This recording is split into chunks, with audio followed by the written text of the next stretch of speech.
شیخ مسلمان نه کنه کده شیعه امامیه کې د ایمان رتل نشته رتل د ایمان سور کافر دی دین لاندې کافر دی ابو بکر صدیق ته کافر وای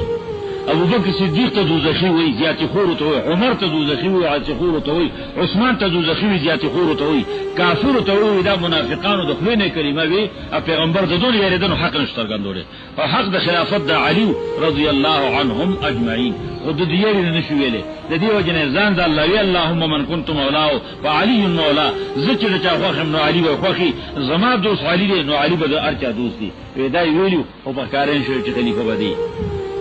الله الله امهات المؤمنین پنست قرآن مانی صفاول بیان کړه خاص د عائشه صدیقه رضی الله عنها د قرآن سورۃ نور د آیاتونه اصل دغه باره کې راغلي مخکې تیری دغه باره کې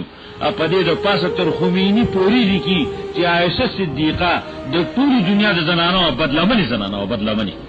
بدکار او زناخوار زنانو العیاذ بالله العیاذ بالله الله داخلي د خاور ډکه کا الله د سپارټ ډکه چې عائشه صدیقه بارک دا ویلي لا سونه په دوزخ سره الله چې په قلمونو لیکل دي او چې ځکه دا الله د زړونو ورډرو ځکه دا په دې پاسه چې ولې کیږي دا شیعاګان مسلمانان دي الله الله